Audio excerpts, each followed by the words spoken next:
lecture we are going to discuss pancreas. See, pancreas बद्दल आपण बघतोय आणि पाठीमागच्या क्लासमध्ये आपण पाहिलं की पॅनक्रियास ही दोन्ही प्रकारचे सिक्रेशन करते, म्हणजे it's also endocrine and exocrine. मग याचं ओरिजिन कसं आहे बघा. It develops from endoderm, then it is both exocrine as well as endocrine gland. अशी ही ग्लँड आहे की काही पार्ट त्याचा एक्झोक्राइन आहे जो डायजेस्ट सिस्टीममध्ये यूज केला जातो, आणि काही पार्ट आहे तो एंडोक्राइन ग्लँड आहे ज्यामधून हार्मोन सिक्रेट होत असतात. मग जो काही पार्ट हार्मोन सिक्रेट करतो किंवा एंडोक्राइन सेल्स आहेत पॅनक्रियाच्या, ते ग्रुप तयार करतात किंवा त्याचा जो ग्रुप आहे त्या ग्रुपला काय म्हटलं जातं, आयसोलेट ऑफ लँगरहॅन्स म्हटलं जातं. See, endocrine cells of a pancreas, पॅनक्रियासमधल्या ज्या एंडोक्राइन सेल्स आहेत, it forms group of cell, आणि त्या सेलला आपण काय म्हणतोय किंवा त्या ग्रुपला आपण काय म्हणतोय, आयसोलेट ऑफ लँगरहॅन्स. म्हणजे आयसोलेट ऑफ लँगरहॅन्समधून 4 प्रकारच्या सेल्स आपल्याला पाहायला मिळतात. There are 4 kinds of cells in a isolate of Langerhans which secrete hormone. ह्या वेगवेगळ्या 4 प्रकारच्या सेल्स आहेत. ह्या 4ही सेल्समधून वेगवेगळ्या प्रकारचे हार्मोन सिक्रेट होतात. ते आपण वन बाय वन पाहूया. जसे first alpha cell, second one is a beta cell, third delta cell and fourth one PP cell किंवा त्याला F सेल असं म्हटलं जातं. बघा, जो एंडोक्राइन पार्ट आहे पॅनक्रियाचा त्याच्यामध्ये 4 प्रकारच्या सेल आपल्याला दिसतात, alpha, beta, delta and PP. मग जर आपण पर्सेंटेजमध्ये कन्वर्जन केलं त्याचं, तर अल्फा सेल जनरली 20% आहेत, बीटा सेल 70% आहेत, डेल्टा सेल आहेत त्या 5% आहेत, आणि PP सेल्स आहेत त्या 5% आहेत. आता वन बाय वन त्याच्यातनं हार्मोन कोणते सिक्रेट होतात आणि त्याचं फंक्शन काय ते बघूया. Alpha cell secrete glucagon. It stimulate liver for glycogenolysis to increase blood glucose level. Alpha सेलमधून जे हार्मोन सिक्रेट होतं, तिथं अल्फा सेल आहे, अल्फा सेल आहे त्या काय सिक्रेट करतात, ग्लुकॅगॉन सिक्रेट करतात. कोणता हार्मोन, ग्लुकॅगॉन. आणि ह्याचं फंक्शन काय आहे, ग्लुकॅगॉन काय करतं तर लिव्हरला स्टिम्युलेट करतं. इट स्टिम्युलेट लिव्हर कशासाठी, ग्लायकोजिनोलायसिस. जे काही ग्लुकोज आहे त्या ग्लुकोजचं रूपांतर ग्लायकोजन लिव्हरमध्ये करून साठवून ठेवलं तुम्हाला माहिती आहे, आणि ज्यावेळेस बॉडीला गरज असेल त्यावेळेस ग्लुकोजची गरज असेल त्यावेळेस त्या ग्लायकोजनपासून ग्लुकोज तयार केलं जातं किंवा ग्लुकोज सिंथेसाइज केलं जातं. त्यालाच आपण ग्लुकोजिनोलायसिस किंवा ग्लायकोजिनोलायसिस असं म्हणतोय. ग्लायकोजिनोलायसिस हे काय करतं किंवा ग्लायकोजिनोलायसिस झाल्यामुळं काय होतं तर ब्लडमध्ये ग्लुकोज लेवल इन्क्रीज होते. लक्षात काय ठेवायचं, alpha cell secrete glucagon. Glucagon काय करतं आहे, इन्क्रीज ब्लड ग्लुकोज लेवल. ठीक आहे, ब्लडमधली ग्लुकोजची लेवल इन्क्रीज करते. सेकंड, बीटा सेल्स आहेत 70% आहेत बघा, जास्त आहे. त्याच्यामध्ये काय सिक्रेट करतात, इन्सुलिन. बऱ्याच वेळा तुम्ही बायोटेक्नॉलॉजीमध्ये सुद्धा हा शब्द ऐकला, इन्सुलिन हार्मोन. मग हे जे हार्मोन आहे हे हार्मोन काय करतं, it also stimulate liver and muscle for glycogenesis. हे काय करतं तर लिव्हर आणि मसलला स्टिम्युलेट करतं. कशासाठी, दिस लोअर ब्लड ग्लुकोज लेवल. म्हणजेच तुम्हाला माहिती आहे आता सांगितलं, मसल आणि लिव्हरमध्ये एक्सेस ग्लुकोज आहे त्याचं कन्वर्जन ग्लायकोजनमध्ये करून ठेवलं जातं. आपण त्याला ग्लायकोजेनेसिस असं म्हणतोय. आणि मग जे काही एक्सेस ब्लड ग्लुकोज आहे ते ब्लड ग्लुकोज काय केलं जातं, लिव्हर आणि मसलमध्ये साठवून ठेवलं जातं, आणि त्यामुळं ब्लडमधली ग्लुकोज लेवल कमी करण्याचं काम हे इन्सुलिन करत असतं. Glucagon blood glucose level increase करण्याचं काम करते, तर इन्सुलिन काय करते, ब्लड ग्लुकोज लेवल डिक्रीज करण्याचं काम करते किंवा लोअर करण्याचं काम करते. दोन्हीही एकाच ऑर्गनमधले किंवा पॅनक्रियाजमधलेच सेल आहेत, पण दोन्हीच्या प्रॉपर्टीज वेगळ्या आहेत. एक ग्लुकोज लेवल इन्क्रीज करते, दुसरं आहे ते ग्लुकोज लेवल लोअर करते किंवा डिक्रीज करते. तिसरा सेल आहे त्या डेल्टा सेल. डेल्टा सेलमधून जे हार्मोन सिक्रेट होतं ते आहे सोमॅटोस्टॅटिन. कोणता हार्मोन आहे, सोमॅटोस्टॅटिन. आता हे सोमॅटोस्टॅटिनचं फंक्शन काय आहे, it inhibits the secretion of glucagon and insulin. हे इनहिबिट करते. कशाला इनहिबिट करते तर हे ग्लुकॅगॉन आणि इन्सुलिन जे काही सिक्रिशन होते ग्लुकॅगॉन आणि इन्सुलिनचं जे काही सिक्रिशन होतंय ते इनहिबिट करण्याचं काम किंवा कंट्रोल करण्याचं काम डेल्टा सेल्स करत असतात. अजून काय करतंय, it also decreases the gastric secretion. Gastric Gland तुम्हाला माहिती आहे, स्टमकमध्ये ज्या काही गॅस्ट्रिक ग्लँड आहे त्याचं जे सिक्रिशन आहे ते सुद्धा डिक्रीज करण्याचं काम करतात. त्याचबरोबर motility and absorption in a digestive tract. Digestive ट्रॅकमध्ये जी काही फूडची मोटॅलिटी आहे किंवा जे काही ॲब्सॉर्प्शन आहे ते सुद्धा डिक्रीज करण्याचं काम डेल्टा सेल करत असते. तिसरी आहे पी पी सेल किंवा त्याला एफ सेल असं म्हटलं जातं. P P cell, F cell ह्या काय सिक्रेट करतात, तर जे हार्मोन आहे त्या हार्मोनचं नाव आहे पॅनक्रियाटिक पॉलिपेप्टाइड. Pancreatic polypeptide. मग हे पॅनक्रियाटिक पॉलिपेप्टाइड जे हार्मोन आहे हे हार्मोन काय करतं, it inhibit the release of pancreatic juice. पॅनक्रियाजमधून जो ज्यूस बाहेर पडतो, पॅनक्रियाटिक ज्यूस आपण ज्याला म्हणतो डायजेस्ट सिस्टीमसाठी किंवा फूडच्या डायजेशनसाठी जो मदत करतो, ते जास्त रिलीज होऊ नये म्हणून ते इनहिबिट करण्याचं काम कोण करत असतं, पी पी सेल किंवा त्याला एफ सेल असं म्हटलं जातं. सी एंडोक्राईन पार्ट जो आयसोलेट ऑफ लँगरहॅन्स आपण म्हणतोय पॅनक्रियाचा, त्याच्यामध्ये 4 प्रकारच्या सेल आपल्याला दिसतात, alpha cell, beta cell, delta cell and P P cell. प्रत्येक सेलमधून वेगवेगळं हार्मोन सिक्रेट होतं, प्रत्येकाचं फंक्शन वेगळं आहे. Glucagon, insulin, somatostatin and pancreatic पॉलिपेप्टाइड्स.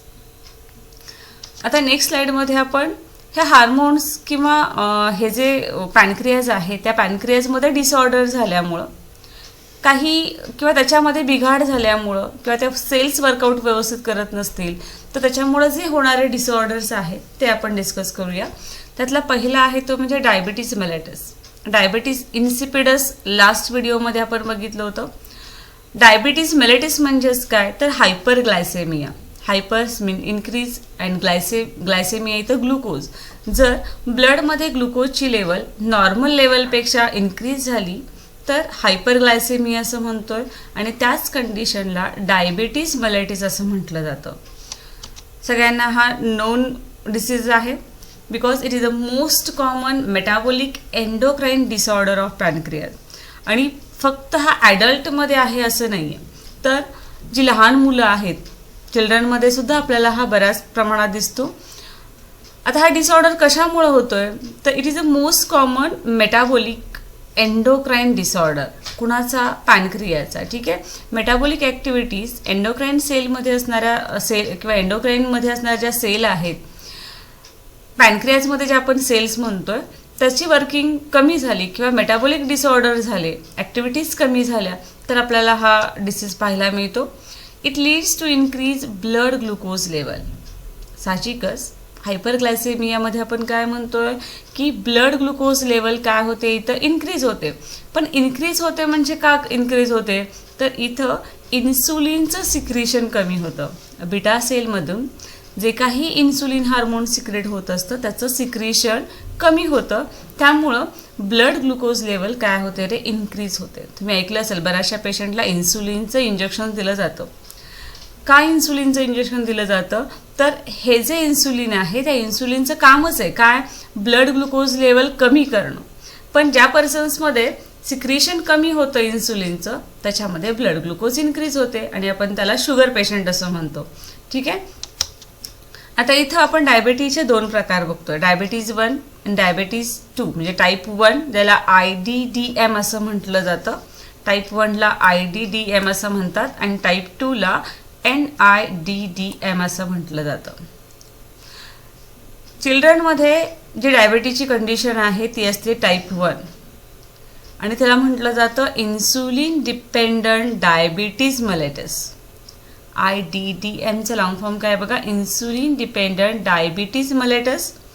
तर NIDDMचा अर्थ होतो non insulin dependent diabetes mellitus. फक्त फरक काय आहे, वर आहे ते इन्सुलिन डिपेंडंट आहे, टाईप 1 आहे ते. टाईप 2 जे आहे त्याला आपण non insulin dependent diabetes mellitus असं म्हणतो. It is cause due to failure of insulin to facilitate the movement of glucose in to the cell. साहजिकच ह्या ज्या आजार आहेत किंवा हे जे टाईप्स आहेत हे कशामुळं होतात, तर इन्सुलिन जे आहे due to failure of insulin. Insulin काही करू शकत नाही, इन्सुलिनचं प्रमाण कमी आहे, त्यामुळं इथं सेलमध्ये ग्लुकोजची मुवमेंट इथं होत नाही आहे किंवा त्याचं ॲब्सॉर्प्शन होत नाही आहे. Reduced sensitivity to insulin is called as a insulin resistance. इथं इन्सुलिनची शुगरच्या बाबत जी सेन्सिटिव्हिटी आहे ती कमी होते आणि म्हणून त्याला इन्सुलिन रेझिस्टन्स असं म्हटलं जातं. ह्या दोन्ही केसेसमध्ये ब्लड ग्लुकोज लेवल इन्क्रीज होत असते. डायबिटीज टाईप 1 टाईप 2 मध्ये दोन्ही ह्या डिसऑर्डरमध्ये ग्लुकोज लेवल ब्लडमधली काय होते रे, इन्क्रीज होते. means in both disorder blood glucose level increases. आता हे जे एक्सेस ग्लुकोज आहे ते पेशंटच्या युरिनमधून एक्सक्रीट होत असतं. ठीक आहे. काही वेळेस काय होतं बघा, some of the glucose is excreted in a urine. It also causes excessive urination and dehydration of body tissue. एक आपण बघितलं की युरिनमधून ग्लुकोज एक्सक्रीट होतं आहे, दुसरं म्हणजे त्या पेशंटमध्ये एक्सेसिव्ह युरिनेशन असतं आणि एक्सेसिव्ह युरिनेशन असेल की बॉडी किंवा टिश्यू काय होणार आहेत रे, डिहायड्रेशन होतं त्यांचं. ठीक आहे. लॉस ऑफ वॉटर आपण म्हणतोय. डिहायड्रेशन यांच्यामध्ये जास्त दिसतं का, तर त्यांच्यामध्ये एक्सेसिव्ह युरिनेशन आढळतं. Degradation of fat increases formation of ketone bodies. Ketosis आपण त्याला म्हणतो.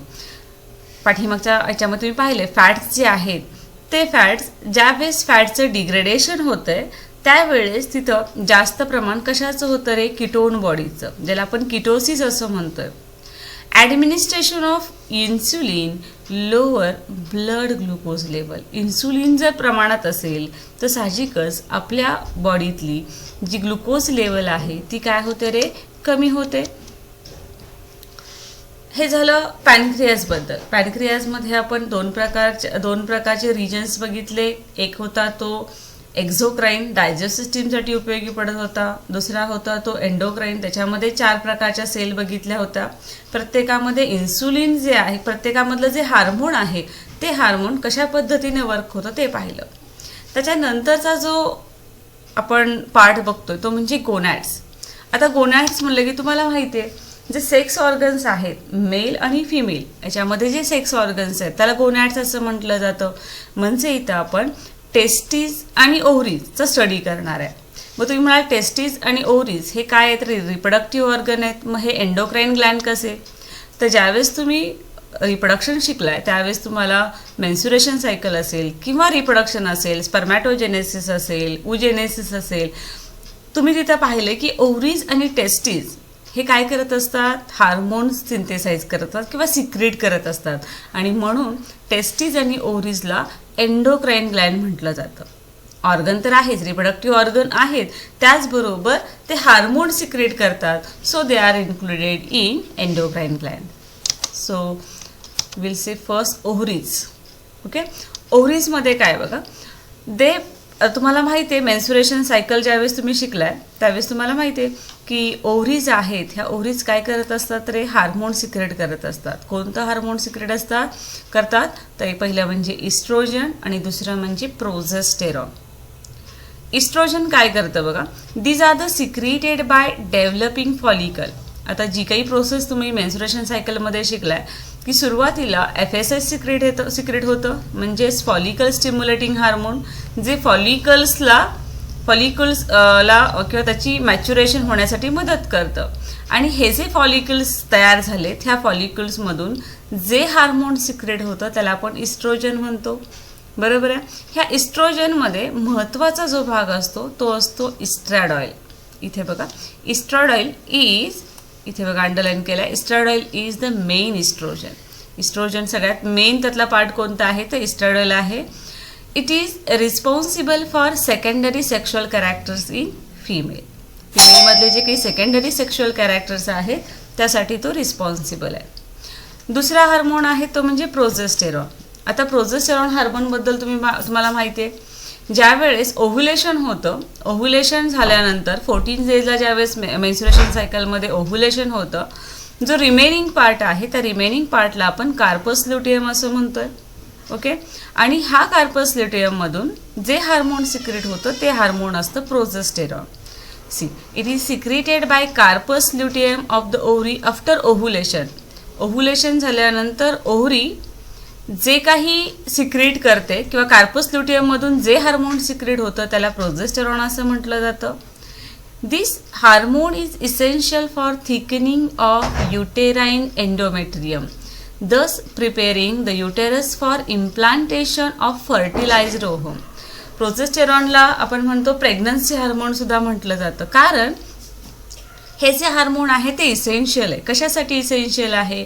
मेन्सुरेशन सायकलमध्ये ज्यावेळेस ब्लड फ्लो होतो त्यावेळेस हा एंडोमेट्रियम, युटेराईनमधला जो एंडोमेट्रियम आहे तो कमी झालेला असतो, तो थिकन करण्यासाठी. कारण त्या भागामध्येच हा फर्टिलाइज्ड ओव्हम जो फॅलोपियन ट्यूबमध्ये झालेला असतो त्याचं इम्प्लांटेशन कुठं होत असतं?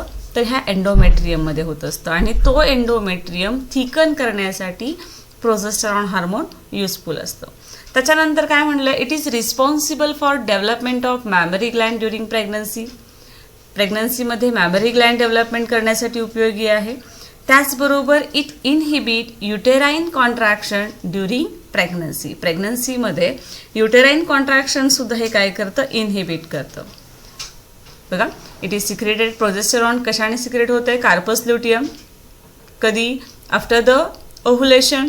हे हार्मोन काय करतं? Thickening of uterine endometrium. ज्याच्यास कशासाठी? For the implantation of fertilised ovum. Then it is responsible for development of mammary gland during pregnancy, and last one, it inhibit uterine contraction during pregnancy. हे झालं progesterone बद्दल. तिसरं hormone ovary जे secret करते ते आहे रिलॅक्सिन नावाचं. हे रिलॅक्सिन हार्मोन सुद्धा कार्पस ल्युटियमच सिक्रेट करत असतं. ठीक आहे. ह्याचं फंक्शन काय बघा, किंवा याचं सिक्रेशन कोण करतं? It is secreted by the corpus luteum of the ovary at the end of gestation period. It relaxes the cervix of the pregnant female and ligament of pelvic girdle for easy birth of young ones. Means delivery टायमिंगला हे hormone secret होत असतं, जेणेकरून pelvic गिर्डल आहे किंवा त्याचे जे ligaments आहेत किंवा सर्विक्स आहे प्रेग्नंट फिमेलचं, ते रिलॅक्स करण्यासाठी हे हार्मोन सिक्रेट होतं, म्हणून त्याला रिलॅक्सिन असं म्हटलं जातं. ठीक आहे. 3 हार्मोन्स आपण इथं डिस्कस केले. फोर्थ आहे इनहिबिन. आता हे इनहिबिनसुद्धा कोण सिक्रेट करतं? कार्पस ल्युटियमच करत असतं. आणि इनहिबिन असं का नाव दिलं आहे? तर हे इनहिबिट करतं कशाला? FSH आणि GnRH. म्हणजेच जे काही गोनॅट्रॉपिक हार्मोन आहेत किंवा FSH आहे त्यांना इनहिबिट करण्याचं काम हे हार्मोन करत असतं. म्हणजेच प्रोजेस्टेरॉन, रिलॅक्सिन आणि इनहिबिन हे जे हार्मोन्स आहेत ते कार्पस ल्युटियम तयार करतात. आणि इस्ट्रोजन आहे ते इस्ट्रोजन FSH म्हणजे जे काही फॉलिकल्स तयार झालेले आहे त्या फॉलिकलमधून ते सिक्रेट होत असतं. त्याच्यानंतर त्याच्यामध्येच गोनॅड्समध्ये आपण पाहतोय टेस्टिस. आणि तुम्हाला माहिती आहे टेस्टिस जे हार्मोन सिक्रेट करतं त्याला आपण मेल सेक्स हार्मोन म्हणतो किंवा त्याला अँड्रोजन असं म्हणतोय, आणि त्याचं नाव आहे ते म्हणजे टेस्टेस्टेरॉन. टेस्टिस जे हार्मोन सिक्रेट करतं त्याला टेस्टेस्टेरॉन असं म्हटलं जातं, which is a male sex hormone. Okay. ज्याला अँड्रोजनसुद्धा आपण म्हणू शकतो. मग या टेस्टेस्टेरॉन हार्मोनबद्दल बघूया. ज्यावेळेस तुम्ही TS ऑफ टेस्टिस पाहिलं होतं त्याच्यामध्ये तुम्हाला सेल्स दिसल्या होत्या, इंटरस्टिशियल सेल किंवा त्याला लेडिंग सेल असं म्हटलं जातं. मग हे जे टेस्टोस्टेरॉन हार्मोन आहे ते कोण सिक्रेट करतं? कोणत्या सेल करत असतं? तर इंटरस्टिशियल सेल, ज्याला लेडिंग सेल असं म्हटलं जातं. By influence of luteinizing hormone LH. हेही हार्मोन तुम्हाला झाले मेन्सुरेशनमध्ये किंवा फिमेल रिप्रोडक्टिव्ह सिस्टीम शिकत असताना. ल्युटेनायझिंग हार्मोनच्या इन्फ्लुएन्सखाली इंटरस्टिशियल सेल किंवा लेडिंग सेल कोणतं हार्मोन सिक्रेट करत असतात? टेस्टेस्टेरॉन हार्मोन सिक्रेट करत असतात. मग हे टेस्टेस्टेरॉन हार्मोनची लेवल जर इन्क्रीज झाली तर ते काय करतं? LHचं सिक्रेशन जे आहे, ल्युटेनायझिंग हार्मोनचं सिक्रेशन ते काय करतं? कमी करतं. त्याचबरोबर it is also responsible for appearance of secondary sexual character such as the facial and pubic hair, deepening of voice, broadening of shoulder, male aggressiveness etcetera. It also helps in maintenance of testis. म्हणजेच हे जे hormone आहे ते hormone काय करत असतं? तर जे काही सेकंडरी सेक्शुअल कॅरेक्टर्स मेलमध्ये दिसतात ते डेव्हलप करण्याचं काम ते करत असतात. ठीक आहे. याच्यानंतर डिफ्यूज एंडोक्राइन ग्लँड. आता डिफ्यूज एंडोक्राइन ग्लँडमध्ये येतो तो म्हणजे प्लासेंटा. हेही ज्यावेळेस तुम्ही फर्टिलायझेशन शिकलाय त्यावेळेस तुम्हाला माहिती आहे प्लासेंटा काय वर्कआउट करतं. It is intimate connection between fetus and uterine wall of the mother for the physiological exchange of material. जे काही फिटस आहे ते फिटस आणि जी काही मदर आहे त्याची युटेराइन जी वॉल आहे त्यांच्यामधलं जे कनेक्शन आहे त्या कनेक्शनला काय म्हटलं जातं, प्लासेंटा असं म्हटलं जातं. आणि हे प्लासेंटा काय करत असतं तर एक्सचेंज करत असतं. म्हणजे काही मटेरियल ते ब्लड किंवा ऑक्सिजन फूडसारखं मटेरियल ब्लडमधून ते मदरकडून त्याच्याकडे घेतं. तर जे काही रेस्पिरेशन नंतर CO2 असेल किंवा वेस्ट मटेरियल आहे ते त्या प्लासेंटामार्फत मदरच्या बॉडीमध्ये सोडते. सो त्याला आपण काय म्हणतोय रे, इट्स ए इंटिमेट कनेक्शन कुणामधलं बिटवीन फिटस अँड मदर असं म्हणूया. मग प्लासेंटा तुम्ही म्हणाल की हे ठीक आहे हा एक ऑर्गन झाला, पण हा ग्लँड कसा होऊ शकतो, एंडोक्राइन ग्लँड का म्हटलं जातं, कारण आपण हा व्हिडिओ कशासाठी बघतोय, एंडोक्राइन ग्लँडसाठी बघतोय. प्लासेंटा ही एक एंडोक्राइन ग्लँड आहे पण ती कशी आहे रे, टेम्पररी आहे. Placenta is a temporary endocrine Gland. लक्षात ठेवा, जर MCQ विचारलं which is temporary endocrine Gland तर आन्सर येणार आहे प्लासेंटा. ड्युरिंग प्रेग्नन्सी, ज्यावेळेस प्रेग्नन्सीमध्ये काय होतं, हे प्लासेंटा हार्मोन सिक्रीट करत असतं. जसं आता आपण बघितलं ओव्हरीमधून इस्ट्रोजन, कार्पस ल्युटियममधून प्रोजेस्टेरॉन, त्याच पद्धतीनं प्लासेंटासुद्धा हार्मोन सिक्रीट करत असतं. इस्ट्रोजन, प्रोजेस्टेरॉन, HCG, ज्याला ह्युमन कोरियोनिक गोनॅडोट्रॉपिन असं म्हटलं जातं, अँड ह्युमन प्लासेंटल प्रोजेस्टेरॉन. बघा 4 प्रकारचे हार्मोन्स आहेत. इस्ट्रोजन सिक्रेट करत असतं, प्रोजेस्टेरॉन सिक्रेट करत असतं, HCG करत असतं आणि त्याचबरोबर ह्युमन प्लासेंटल प्रोजेस्टेरॉन. मग आता हे जे हार्मोन्स आहेत हे हार्मोन्स काय करतात, these hormones check the contraction of uterine muscle and maintain the thickness of uterine endometrium. Thus, they help in maintain to pregnancy. हे जे हार्मोन्स आहेत ते युटेराइनचे जे मसल्स आहेत त्यांच्यामध्ये जे होणारं कॉन्ट्रॅक्शन आहे ते मेंटेन करतात. त्याचबरोबर युटेराइनचा जो एंडोमेट्रियम पार्ट आहे त्याचा थिकनेस आहे तो सुद्धा मेंटेन करण्याचं काम करतात. त्याचबरोबर प्रेग्नन्सी मेंटेन करण्याचं काम सुद्धा हे हार्मोन करत असतात. कारण कार्पस ल्युटियम नंतर काय होतं रे, त्याचं हार्मोन सिक्रेशन कमी होत जाणार आहे. त्यावेळेस हे जे हार्मोन्स आहेत ते प्लासेंटा सिक्रेट करत असतं. त्याच्यानंतरचं आहे गॅस्ट्रो इंटेस्टिनल ट्रॅक्ट. आता गॅस्ट्रो इंटेस्टिनल ट्रॅक्ट म्हणजेच काय, जे डायजेस्ट सिस्टीममध्ये ट्रॅक्ट आहे त्याला आपण गॅस्ट्रो इंटेस्टिनल ट्रॅक्ट असं म्हणतोय. मग ह्याला आपण एंडोक्राइन ग्लँड का म्हणू शकतो, तर बघा, in the gastrointestinal mucosa certain cells are endocrine in function.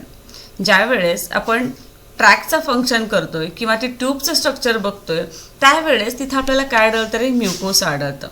आणि त्याच्यामध्ये विशिष्ट प्रकारच्या काही सेल्स असतात जे काय म्हणून फंक्शन करत असतात, एंडोक्राइन म्हणून फंक्शन करत असतात. These cells produce hormones which play vital role in digestive processes and flow of digestive juices. ह्या ज्या सेल्स आहेत ह्या सेल्समधून विशिष्ट प्रकारचे हार्मोन सिक्रेट होतात आणि त्यांचं व्हायटल रोल म्हणले, इट्स प्ले व्हायटल रोल, म्हणजे डायजेस्टिव्ह प्रोसेसमध्ये ह्या सेलमधून जे सिक्रेट होणारे हार्मोन्स आहेत त्यांचा महत्त्वाचा रोल असतो. त्याचबरोबर जे काही ज्युसेस आपल्या बॉडीमध्ये आहेत डायजेस्टिव्हशी रिलेटेड किंवा डायजेशनशी रिलेटेड जे डायजेस्टिव्ह ज्युसेस आहेत त्यांचाही फ्लो करण्यासाठी हे हार्मोन उपयोगी येतात. मग त्याच्यामध्ये कोणकोणते हार्मोन आहेत, पहिलं आहे गॅस्ट्रीन, दुसरं आहे सिक्रिटीन, तिसरं आहे CCK आणि चौथा आहे तो एंट्रोगॅस्ट्रोन किंवा त्याला GIP असं म्हटलं जातं. मग बघा, पहिलं हार्मोन गॅस्ट्रीन जे आहे ते गॅस्ट्रीन काय करतं, गॅस्ट्रिक ग्लँडला स्टिम्युलेट करतं. डायजेस्ट सिस्टीममध्ये आपण ह्याच्यामध्ये स्टमक पाहिलं होतं, स्टमकमध्ये गॅस्ट्रिक ग्लँड प्रेझेंट असतात आणि ह्या गॅस्ट्रिक ग्लँडला स्टिम्युलेट करण्याचं काम गॅस्ट्रीन हार्मोन करत असतं to produce gastric juice. Okay, gastric juice आहेत ते गॅस्ट्रिक ज्यूसमध्ये गॅस्ट्रिक ज्यूस जे आहेत ते गॅस्ट्रिक ज्यूस प्रोड्यूस करण्यासाठी, गॅस्ट्रिक ग्लँडला तयार करण्यासाठी गॅस्ट्रिन उपयोगी पडतं। दुसरं आहे सिक्रेटिन। सिक्रेटिन काय करतं बघा, जे पॅनक्रियाटिक ज्यूस आहे, मग अशी आपण बघितलं पॅनक्रियाजमधून जे ज्यूस बाहेर पडतं ते पॅनक्रियाटिक ज्यूस असतं। त्याचबरोबर लिव्हरमधून जे बाईल बाहेर पडतं, बाईल प्रोडक्शन तुम्हाला माहिती आहे लिव्हरमध्ये होत असतं आणि ते गॉल ब्लॅडरमध्ये साठवलं जातं। मग हे सिक्रेटिन काय करत असतं, it is responsible for secretion of pancreatic juice. Pancreatic ज्यूसच्या सिक्रिशनला हे रिस्पॉन्सिबल आहे। त्याचबरोबर लिव्हर आणि पॅनक्रियाज किंवा आपण लिव्हरमधून म्हणूया, लिव्हरमधून जो बाईल सिक्रेट होतो तो सुद्धा आपण काय इथं त्याच्यामुळं सिक्रेटिनमुळं रिस्पॉन्सिबल आहे। So it is responsible for the secretion of pancreatic juice and बाईल फ्रॉम प्रेझेन्स अँड लिव्हर। ठीक आहे। देन तिसरा आहे तो म्हणजे CCK किंवा त्याला PZ असं म्हटलं जातं, कोलिओसाइटोकायनिन किंवा पॅनक्रिओझायमिन सुद्धा म्हटलं जातं। मग हे जे सेल्स आहेत, ह्या सेल्स काय करतात, दिस हार्मोन, हे जे हार्मोन्स आहेत किंवा ह्या ज्या सेल्स आहेत त्या हार्मोनमधून जे एन्झाईम्स बाहेर पडतात, हे एन्झाईम गॉल ब्लॅडरला स्टिम्युलेट करतात। कशासाठी, टू रिलीज बाईल। जे काही गॉल ब्लॅडरमध्ये बाईल साठवलेलं आहे, स्टोअर केलेलं आहे, ते बाहेर रिलीज करण्यासाठी CCK किंवा PZ हार्मोन उपयोगी पडतं। तिसरं आहे एन्ट्रोगॅस्ट्रॉन किंवा त्याला गॅस्ट्रिक इनहिबिटरी पेप्टाइड GIP असं म्हटलं जातं। हे हार्मोन काय करतं, it slows gastric contraction and inhibit the secretion of gastric juice. मग असे आपण गॅस्ट्रिन बघितलं, गॅस्ट्रिन काय करत होतं तर गॅस्ट्रिक ग्लँडला स्टिम्युलेट करत होतं। कशासाठी, तर गॅस्ट्रिक ज्यूस सिक्रेट करण्यासाठी। पण हे अपोजिट वर्क करतंय, हे जे GIP आहे हे GIP काय करतंय तर इनहिबिट करते। कशाला इनहिबिट करते, सिक्रेशन ऑफ गॅस्ट्रिक ज्यूस। ठीक आहे, गॅस्ट्रो इंटेस्टिनल ट्रॅक्टबद्दल झालं। त्याच्यानंतर आहे तो किडनी। आता किडनीमधून कोणतं हार्मोन सिक्रेट होतं बघा, it produces renin, erythropoietin and calcitriol. 3 नावं लक्षात ठेवा। किडनीमधून जे हार्मोन सिक्रेट होतात ते आहे रेनिन, दुसरं आहे इरिथ्रोपोएटिन आणि तिसरं आहे कॅल्सिट्रायोल। आता कॅल्सिट्रायोल हे काय आहे, it's a active form of vitamin cholecalciferol, ज्याला D3 असं म्हटलं जातं। ठीक आहे, it's a active form of vitamin, कोणतं, विटॅमिन कॉलिकॅल्सिफेरॉल, ज्याला D3 असं म्हटलं जातं। म्हणजे फंक्शन्स काय बघा, त्याच्यानंतर फंक्शन्स तुम्हाला माहिती आहे, रेनिनमध्ये तुम्ही किंवा एक्सरे सिस्टीममध्ये शिकलाय रेनिनचं फंक्शन काय आहे। त्याच्यानंतर हार्टचं आहे बघा, हार्टमधून जे हार्मोन सिक्रेट होत आहे त्याला ॲट्रियल नॅट्रियुरेटिक हार्मोन ANF असं म्हटलं जातं बघा। हार्मोनचं नाव ॲट्रियल नॅट्रियुरेटिक हार्मोन ANF। हे काय करतं, it increases sodium excretion by kidney and reduces blood pressure. जी काही किडनी सोडियमचं एक्सक्रीशन करते ते इन्क्रीज करतं, त्याचबरोबर ब्लड प्रेशर रिड्यूस करण्याचं काम हे हार्मोन करत असतं। नाव काय आहे त्याचं बघा, ANF, ॲट्रियल नॅट्रियुरेटिक हार्मोन। काय करतंय, इन्क्रीज करतंय, काय इन्क्रीज करतंय, सोडियम एक्सक्रीशन जी किडनी करत असते, त्याचबरोबर ब्लड प्रेशर रिड्यूस करण्याचं काम करतंय। मग हार्मोन थेरपी एक नवीन पॉईंट आहे, ज्याला HT असं म्हटलं जातं। हे हार्मोन्स जर कमी जास्त आपण डिसऑर्डर पाहिले, अगदी पिट्युटरी ग्लँडपासून पाहतोय आपण, थायरॉइड ग्लँड पाहिली, मग हे जे हार्मोन्स आहेत इन्क्रीज किंवा डिक्रीज झाली असेल तर त्याच्यासाठी जी ट्रीटमेंट केली जाते, हार्मोनची जी ट्रीटमेंट केली जाते त्याला हार्मोन थेरपी असं म्हटलं जातं। Okay, so hormone therapy is the use of hormone in a medical treatment. HT is applied in a pregnancy, menopause, osteoporosis, growth hormone deficiency, insulin resistance, cancer, etc. मग ही hormone therapy आहे ती कुठे कुठे वापरली जाते, प्रेग्नन्सीमध्ये, मोनोपॉज असेल तिथे वापरली जाते, ऑस्टिओपोरोसिस असेल किंवा ग्रोथ हार्मोनची डेफिशियन्सी असेल इन्सुलिन कमी झालं असेल किंवा इन्सुलिन रेझिस्टन्स झालं असेल किंवा कॅन्सरमध्ये सुद्धा ही हार्मोन थेरपी यूज केली जाते. ठीक आहे. अशा पद्धतीनं इथं आपण एंडोक्रायनॉलॉजी पूर्ण पाहिलेली आहे. थँक्यू. काही राहिलं नाही ना इशू? झालं.